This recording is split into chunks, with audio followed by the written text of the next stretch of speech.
ඒක ගොන්වට ලබ්බෙක්නේ. ලෝන් දාලා ගන්නවද කියහන්කෝ වෙඩිම. ලෝන් දාලා වෙඩිමක් ගත්තාම මාසයක් දෙකක් යද්දි නිකන් ගෑණි පේන්නේ හූනියමක් වගේ. හූනියම. මේ අහපන් මල්ලි. උඹලා ඔය බැංකු ලෝන් දාගෙන 17 ණය වෙලා නෑදෑ සනුහරේට කියාගෙන අර ෆොටෝ ගහන එන්න පොරවල් ගෙනල්ලා ෆොටෝ ගහගෙන ඔය ඔක්කොම නර්තන මොකටද? වර්ගය බෝ කරන්න නේද? සත්තු තොපිට hina වෙනවා යකෝ. අර බලපර වස්ස. අර වස්ස අර කාටද hina වෙන්නේ? බොට යකෝ බොට. වෙඩින් ගන්න කාලයක් නෙවෙයි මල්ලි මේ කාලේ. වෙඩින් ගන්නව නම් ගන්න තිබ්බන්නේ කොයි කාලෙද? අපේ කාලේ. මේ පලාතෙම හොඳම වෙඩිම ගත්තේ කවුද? මේ ජනක බං මේ ජනක. ඔබ දන්නවද ඇමරිකාවේ බොම්බා යගනුවර බුරාජල් කලීපා. කන්නාඩි දාන ගෑනු කෙනෙක් නම් මතකට එනවා. වාසගමත් එක්කද නම කිව්වේ? ඒ මගුලක් නෙවෙයි යකෝ. බුරාජල් කලීපා කියන්නේ මහා විශාල හෝටල් කුළුණක්. ඒකේ උඩම තට්ටුව අර චොපර්බානික මල්ලි. ඒකට ගිහින් නැගලා හොම අහන් හිටපුවාම තවතිසාවේ දිව්‍යාංගනාවන්ගේ කුංජනාද ඇහෙනවා. කුංජනාද. අර මෙහෙකේ දැයනා විතරයිනේ. එහෙකේ ඇහෙනවා. උඹට කියන්න මල්ලි. මගේ ඔය ඥාති යාළුවෝ හැමෝමත් එක්ක බස් 27ක් ගියා බං. හරිද? බස් 28ක් ගියා. අපේ ජූඩි බාප්ලා එකත් ගියානේ. බස් 28ක් ගියා බුරජ්ජා කලීපා වලට. ඔබ දන්නවද කවුද මගේ සාක්ෂි සංකරේ කියලා? නෑ නෑ. Steve Jobs. ඒ කවුද ජනකයි? විහිළු කරන කෙනෙක්ද? උඹ විහිළු කරන්නේ උඹ. යකෝ Facebook එකේ අයිතිකාරයා. අන්න එහෙමයි මේ ජනක සතයක්වත් ණය නොවි නම්බුකාර විදියට මගුලක් ගත්තා. මට මතක විදියට උඹලා ඒ දවස්වල එන පොඩි මට ජනකේ මගේ හිතේ ජනකයාගේ මගුල ගැන වෙන්න දෙන්න කතා කර කර හිටියේනේ. මල්ලිට කියන්න මල්ලි ජනකයාගේ මගුල් තමයි මගුල්. තව පොඩ්ඩෙන් සොයිටගේ අව මගුල් එන්නේ මේ මගුල ඉවර වෙන්නේ. ගාලා කඩු පාරට ගියේ මතක ජනකයි. ජනකයියට මතක ජනකයියාගේ අර පළවෙනි ගෑණි පන්නන් එන්න ගියා අපි අර තොට ළඟ. අර මුදලාලියාගේ වීල් එක අරගෙන ගියානේ. මුදලාලියාගේ වීල් එක අරගෙන අපි තුන් දෙනෙක් ගියේ මතක නැද්ද? අර ඒකගේ මිනිහා වීල් තුනකින් අපිට කොටන්න බැන්නුවේනේ. මල්ලිට කියන්න මල්ලි උන් අර ජපන් පාලමෙන් පල්ලෙහාට දැම්මනේ අපි මුදලාලියාගේ වීල් එක. මතක නැද්ද ජනකයි? තමුසේ මුදලාලියට ඒ වීල් එකේ ලස්සපා දුන්නේ නැහැ නේද ඔයි? බල්ලු වැඩ කරන්න එපා ඔයි. ඕම් බලනවා ඔය මිනිහා මැරලවත් තමුසෙට ඉන්න දෙන්න. මේ ඒක නෙමෙයි ජනකයි. අපි අර කිල්නොච්චිය පැත්තේ ගොයන් කපන්න ගිහලා කළු කැත්ත කබර ගෑණියක් ගෙනාවා මතකද? අර අපි ඔක්කොම ගිහලා ගොයන් කපන ගෙදර අර උයපු ගෑණිය ඔයි. ඒකිත් ගියා නේද ඔයි? තමුසෙත් එක්ක පුළුවන් ද ඔයි ගෑණියට ඉන්න. හැබැයි දැන් ඉන්න ගෑන්න රත්තරන් ජනකයි. අවුරුදු 3ක් විතර පවුල් කනවා නේද 4 දෙනා කොහෙද යන්නේ? අර මැරිච්ච තමින්දයාගේ 3 වෙනි කසාදේ නේද? අර නයාගාල මැරුණේ. නයාගාල මැරිච්ච තමින්දයාගේ 3 වෙනි කසාදේ. වැඳලා ඉන්න. මේ ජනකයි ඔය තියෙන ණයතුරු ටික ගෙවලා දාලා මුදලාලියාගේ ලක්ෂ 5ක් දීලා දාලා අපිටින් ඉන්න ඕයි. රත්තරන් ගෑණියක් තවුදර හම්බෙලා තියෙන්නේ. මටත් වැඩ ගොඩක් තියෙනවා මල්ලියා. මේ මං ගිහිල්ලා එන්න ජනකයි. යනවා හොඳේ. මල්ලි මං ඔතන උදේ සෙරෙප්පු දෙක තියලා ගියේ. මං ඔතන ඔබ පස්සේ බා. කෝ බා සෙරෙප්පු දෙක? අයියා ලයිසන් ගන්නද? නෑ මේ සමෘද්ධි සහනාධාර ගන්න ආව ඒව හාල් පුල් එක. කවුද බම්බු? අයියා ට්‍රේනින් යනවා මං දැකලා නෑ. ට්‍රේනින් මේ ජනකට උඹට කියන්න මල්ලි කටාර වල අවුරුදු 10ක් එක දිගට ඔය රෝදෝ 25 30 තියෙන ලොකු 10 වීල් ඒ ලෝප එකෙක් මම එතකොට Gajaba super cross formula 1000 ඩුකාටි ගෝනි free එතකොට මොකක්ද අර වැල්ලවත්ත සුපාටා මේ ඔක්කොම පැදපු එකෙක් යකෝ මම බලන්න කියන්න මල්ලි ඔය ඩිලන්ත මාළගම මහත්තයා ඉන්නවනේ ඒ එතුමා ඉන්න තැන හරිනම් කවුද ඉන්න ඕනේ මේ ජනක එදා ඒ රේස් ඉන්ටර්විව් එක තියෙන දවසේ මට යන්න බැරි වුණා. මේ කුඹුරු වැපිරිල්ලක් තිබ්බ බං ධම්මිකයට අත්තමත් දෙන්න තිබ්බා. ඒ හින්දා මට එදා යන්න බැරි වුණා. එදා ඒ රේස් ඉන්ටර්විව් එකට ගියා නම් කවුද අද ලැම්බෝගිනි පදින්නේ? දිලන්ත මාළගමුවනේ. සිම්පන්චි ගොනෙක්නේ. යකෝ ජනක මේ ජනක. එහෙව් එලෝපු මට මේ සිසිකි මරුටිය මොන සිප්පි කෑල්ලක්ද ඔයි?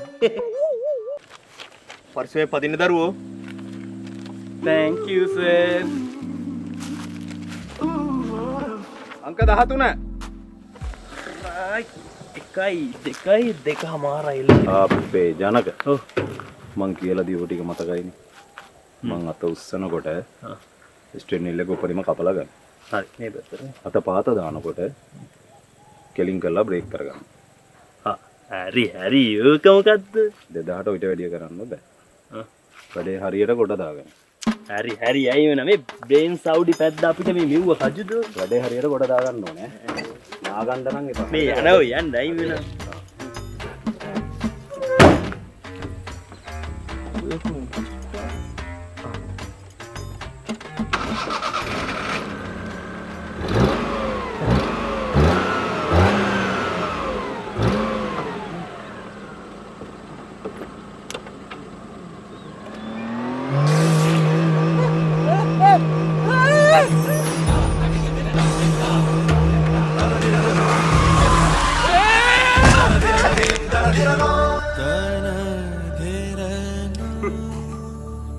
අවුරුදු 10ක් කටාරවලට එන්නිල් පැද්දකුවනේ.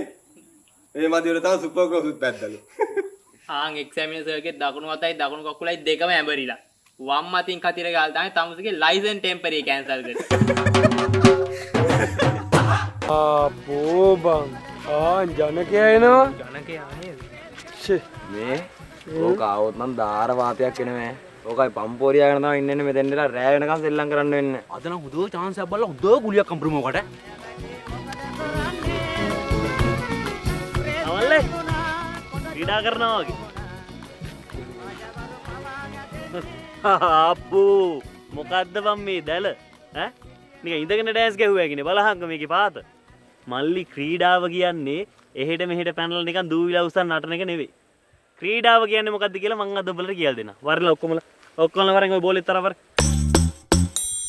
හරි කට්ටිය ඩබල් එකේ හදාගන්න ආප් සර්කල් එක. බෝල දා. කද්ද බම් මේ අර ඇස්ස හටෙල්ලන්නේ අලුතෙන් හදන ගෙවල් වල ලබු ගෙඩි. ඒකක් වගේ නේ. හරි කමන්න.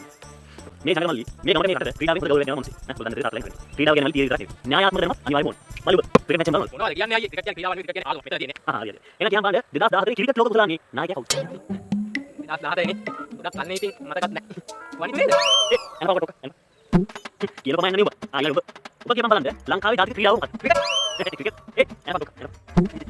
හැබැයි නෑ. වැරද්දකුත් නෑ ඉතින් ක්‍රිකට් වගේ නෑ. හැබැයි බොලිබෝල් තමයි ක්‍රීඩාව ජාතික. ඔතන තේරෙනවද? බලලා ක්‍රීඩාව දැනගෙන තියෙනවා. බලන්න කියන්න. මේ දැනගෙන හොඳ ක්‍රීඩාව ලේකෝල්. ඒක තමයි මම ආයෙත් කියලා. අපේ සීයා. ජපානයේ සමස්ත ලංකාවේ මීටර 100 මිලියන 40ක් තියෙනවා කියලා. ඒක මම ලියෝ ක්‍රීඩාව පැත්තෙන් ගත්තාම. ඔය දසුන් දාන්නේ රස්සා. ඒක වලින් කරන්නේ වනියා. පුඩි කාලේ මම අත්වල හැදුනේ. ඒක තමයි කරනවා. යහයන්. ආ පුඩි කාලේ මම. ඒක තමයි මුල් මම බුදි දිග. මොකක්ද වචනයක් කරලා මේක ඇරින්න දුක පොල්ලේ ඔළුවට. මම 21 දැම්මා. ඉතින් කියන්නේ ඉස්සර ඔළුවට දැක්කේ ඔය දාලා මම මේ ලුගන් කියනවා නේ. නෙබල් තුරකට මේ යන්නේ රජින්. රජින් බැලලා ඉන්නවා ලුගන් මේක. අනිත් පැත්තෙන් ගත්තාම. අවුද යුක්න බේන යුක්න මට අවුද 7යි බාල එක බන්දේ ගන්න. ඉස්සර ඉස්කෝලේ යහන දුවදී. මීටර 100 දෙන්න උමයි යනවා. උමයි මං ගාජවා. ඌ මට ඌ ගොඩ ඇරින් ඉඳලා සලා. පස්සේ මම දුවගෙන අතර කරගෙන කිල්ල කරලා ඉන්නවා. මේ ඒ වගේ නෑ. අද මං කියලා දෙනවා නියම කාරේ කොහොමද ගෝල් හම්බ කියලා. රයිට්. ඩක් මට.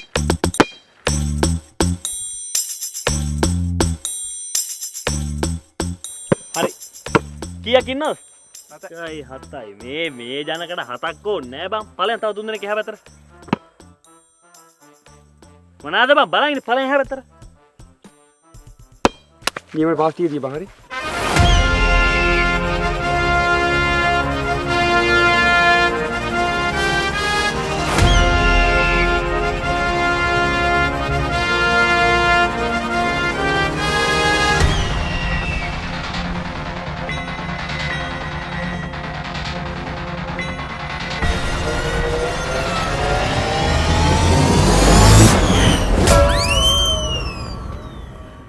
බෝලේ හරියේ. අවුලි බෝල් කියන්නේ අතින්ම ගහන්න ඕනෙත් නෑ. මම තියන්නේ.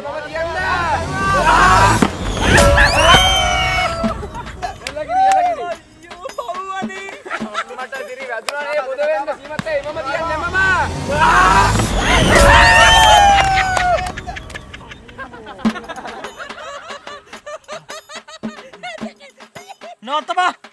නෝතබා. එන ගැහුවා ගියා. නවත්තලා බෝලේ ඔබ මේ පැත්තට.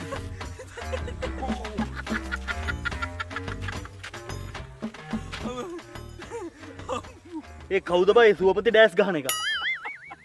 ඔය බෝලේ දාපන්. මල්ලි දාපන් අර උස කළු හීන්දෑරි එකක් ඉන්නවනේ. එකක් මූණ සමතලා වෙන්න සමත පදම් වෙන්න දාපන් බෝලේ ඈ.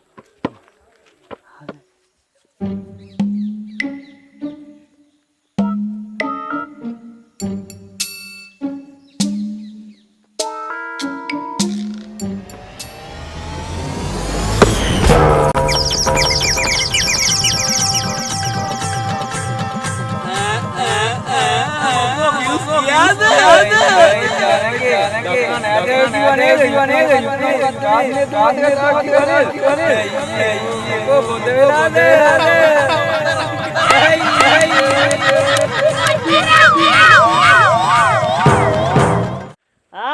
කොහොමයි ගම් හතේම ඉතින් වැඩෙක් වගේ වඩෙක් වේ නම් අපි රණේ බාස් තමයි හැබැයි මෙහෙම හැමදාම ඔය ලෑලියට හරහා දාන්න 6යි 5යි කැටයන් එඳයි. එතකොට මේ මොනර කැටයම දාපු අර දොර දෙකේ බුතල් මාරිය ගහලා අපේ එකට මේවා දිනු කරන්න බෑ ගොයි. අපේ රටට මොනවද ඕනේ? නව නිපැයුම් ලෝකෙ ඉදිරිපත් කරලා අපේ රටට ඕනේ මොනවද? ඩොලර්ස්. බසනේ. මොකෝ මේ පුන්නක් උඩ ගහගෙන. හරි. මුන් තුන් දෙනා ඉන්නවන්නේ. ඔය පුන්න කුණ වේදන කයි නීකොඩු. අනේ අකෝ තෝ හිතෝ දෙකම දන්නේ කියලා ඈ මේ ජනක වඩු වැඩ කරන කාලේ තෝපේ තාත්තා හිටියේ 8 නෙවෙයි 7 හිටියේ 7 වෙදලා හිටියෝ කට මං ලීයෙන් ගත්ත වැඩ ඒ කාලේ අපි මේ නිකන් පුටු අල්මාරි මේ සාදලා ලීයව භාවිතා කරේ නෑ අපි මොනවද කරේ නවනිපයි කවුද අපෙන් ඒ දවස්වල බඩු ගත්තේ පිට රටවල් වල ඉන්න සුද්දෝ නෙවෙයි අකෝ සුද්දෝ උඹලට කියන්න මල්ලි ඒක දවසක් මං ගා ගෝලියෝ කෙසට් එකක් කරලා උන් ටිකත් එක්ක මං කැලේ ලීරේ හිටියේ කැලේට උඩින් අහසේ ඇහෙනවා මල්ලි මට දුඩු දුඩු දුඩු ගාලා සද්දයක් ඔච්චක් විපරම් කරලා බැලින්න අපිට හිලින් ආකාහේ මෙන්න හෙලිකොප්ටරයක් ඒ එක්කම වැටෙනවා මල්ලි කඹයක් මෙන්න එනවා කඹේ දිගේ කවුද STF එකේ වෙන්නේ නැති මායිතේ උල කලේ කපනේ කල්ලාන්න මොකද මිත්තනියගේ වස්ත්‍රය නාසයිකේ ලුක්කා ආවේ එතුමා මගේ වැඩ කරලා පැහැදිලා ආව ගමන් මට කිව්වා really appreciate you කියලා ඒ කියන්නේ මොකද්ද මගේ කැටයන් හරි ලස්සනයි මම වැඩක් කියලා වැද්දෙක් කියවද දන්නේ නේ කිව්වේ. අනවශ්‍යයිනේ හරි වැද්දෙක් උනත් වඩෙක් නේ. අඩේ ඒකත් ඇත්තනේ ඒ සුදුත්තම මාව හම්බෙන්න ආවේ ඇයි ඊ නාසා ආයතනයේ යවන අලුත්ම රොකට් යන්ත්‍රේ මට කියලා ගියෙන් හදව ගන්න ඒ සුදුත්තම මට ඇවිල්ලා කිව්වා චානක මම වෙන මොකුත් එපා මේ රොකට් එක මට ගහලා දීලා මම ගොඩ දාපන් සගෝ කෙලින්ම ගහුවා මල්ලි රොකට් එකේ උඩ හංස පුට්ටුව ගහලා යටින් ගහුවා දේව හයිය ආරක්ෂාවයි කියලා යට ගැහුවා ඔටේට මොණ්ඩ කැටේ දිගේ පැත්තේ පිටිපස්සේ රොකට් වල පේන්න ගැහුවා මගේ පස්සයි ඔය මොනේ හරි අවදානම් කියලා ඒ සුදුත්තම මං හදපු රොකට් එකට දාලා හරියට සංවේදී වුණා මාව බදාගෙන මගේ මේ උර පත්තට ඔලුව තියන් අඬනකොට සට ගාලා වැටිච්ච කඳුළු මේ පුරිය දිගේ ගාලා යනවා මට දැවුම් අන්න එහෙමයි මල්ලි අපි රටේ ඩොලර්ස් කියනවා ඕන් ඕකගේ පම්පෝරිය අහන් ඉන්න නැතුව අර වෑරන් ගිහිල්ලා අර ගැටේ රැහැලා දාලා අර කොටේ ඉරලා දාපල්ලා හවසනට බඩු ටික දෙන්න තියෙනවා. ඔයාලා මේ හිතන නැති හැමදාම ජනක කියන්නේ බොරුය පම්පෝරිය අනේ නිකන් යන්න වාසුන්නේ යන්න ඔන්න වැයගෙන ඔය ගැට්ට රැහැලා දෙන්න.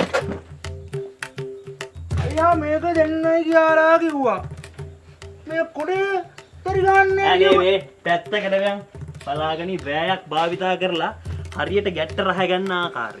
උඹලා හිතද හැමදාම පම්පෝරි කියලා. යකෝ මේවා අපේ අත්වලට නිකන් හැඳි ගෑරුප්පු වගේ. බලාගනි. මේ ගානට මෙහෙම උස්සලා හොඳ ගැම්මක් අරගෙන මෙහෙම